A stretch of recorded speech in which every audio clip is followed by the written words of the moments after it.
So how is it going, guys, and welcome back to another Fallout 4 video. And today I thought I'd just give you guys a bit more of an update or a little bit more information about the upcoming first 3 Fallout DLCs, of course, these being the Automatron DLC, the Wasteland Workshop, as well as the Far Harbor DLC. You know, there's a few things that some of you guys out there have pointed out on several different forums and stuff to do with some of the images that I do want to include, and just throwing a few tiny pieces of info here and there to keep you guys as updated as I can for these upcoming DLCs, because they are not too far away now. I mean, the first one being the Automatron, that drops sometime in March, which really isn't far away now. Then we have back-to-back DLCs the 2 months after that, with Wasteland Workshop dropping in April, and then of course Far Harbor, you know, dropping a month later in May there. So a lot of DLC content coming for Fallout 4. And I guess I'll start the video off by quickly going over the Automatron DLC. So more information actually came out to do with this in the form of 5 brand new achievements. And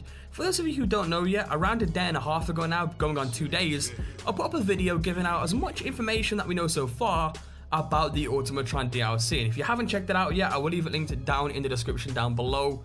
And when in that video, I talked about the Mechanist, because the Mechanist was mentioned in the description of the Automatron DLC itself. And I talked about the Mechanist, which was also in Fallout 3, about it being a possible returning character. Gave out, you know, what the Mechanist was about in Fallout 3. And then I also gave the other side to it, which was a lot of evidence pointing towards that it's going to be a new Mechanist or a different type of Mechanist, and it won't be the same guy. While the achievements were actually put out for the Automatron DLC, I'll bring this up for you guys right now, and I'll read them through real quick. We have a Robot Hunter. You can also see the image there for it as well. Then we have the most toys. We have Headhunting. We have Mechanical Menace.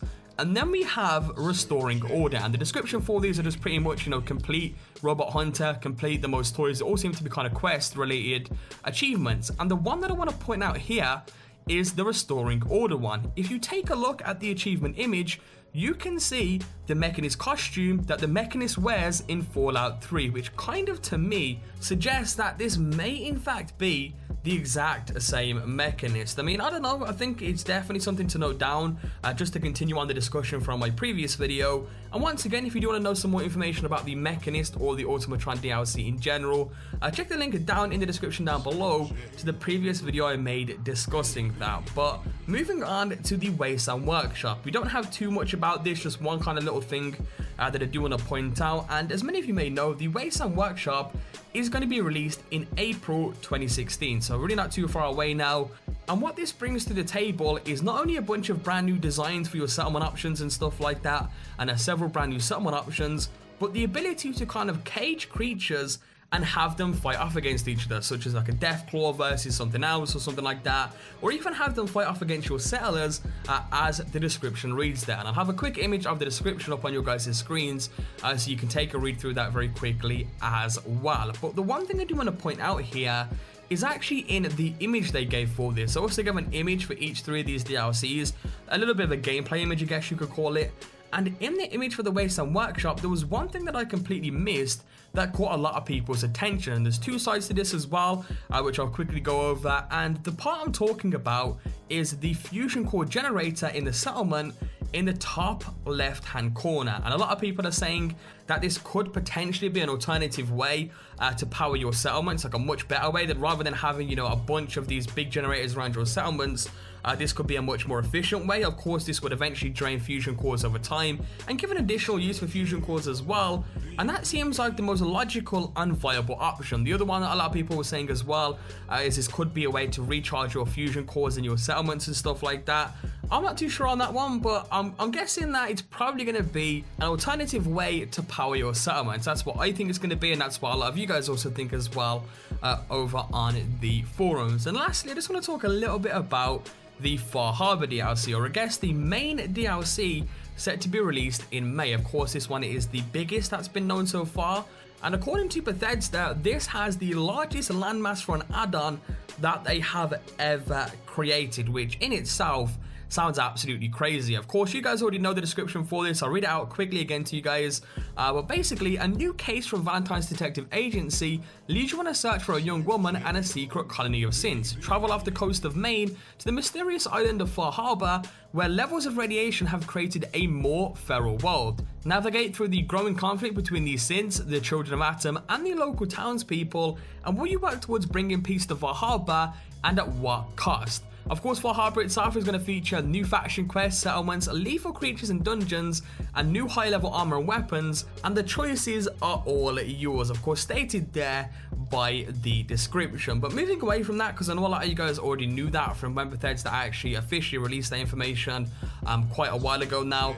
But basically, for those of you who don't know, a quick fact here, that Far Harbor is actually based off an in-real-life location known as Bar Harbor, which is pretty much on Mount Desert Island in Maine. And what's quite interesting about this is a lot of people comparing images and stuff from Far Harbor to Bar Harbor, from the Far Harbor artwork, which is basically showing you a pier where the boat is pretty much going to, and apparently that's a pier as well on Bar Harbor, which is quite interesting stuff there, just as a little bit of a comparison for you guys there. Another thing that's been floating around on Reddit recently to do with Far Harbor is a speculative Far Harbor map design, and basically Pellinal Whitestrake, I believe his name is, probably completely pronounced that wrong, over on Reddit, made a Pip-Boy style map of what Far Harbor might look like, including some location icons. And although it doesn't exactly resemble what Mount Desert Island looks like, because, you know, Bethesda doesn't usually make areas look exactly the same to their in real life counterparts, I think this guy did genuinely a very good job on this. Although it is a speculative Far Harbor map, I think it's pretty awesome. It's just something that I wanted to mention to you guys and show you guys.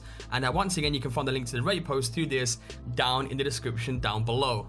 Something else that's being talked about as well is how will we actually get there? A lot of people are speculating that it could be from the small little dock near the castle. There's basically a boat there that is exactly the same boat that you see in the gameplay image for Far Harbor, which is provided from Bethesda. But there's a lot of boats around the area that are like that. I mean, this one does actually seem, you know, seaworthy. Plus, it's also facing north as well. Could this potentially be the boat that we're going on to actually get to Far Harbor? Once again, you know, I've seen a lot of people kind of discussing this on the Reddit forums and stuff. Of course, credit going out there to the Fallout man for kind of starting this discussion. And I think it's just really interesting stuff. You know, I love to kind of speculate on things, and I love to kind of, you know, talk about little things here and there, you know, little possibilities. And I think that's definitely a possibility, not to be thrown under the rug here, but I definitely think that it's possible that this may in fact be the way to actually get there. But I don't know, that's just my opinion. Of course, let me know your thoughts on all of this down in the comment section down below.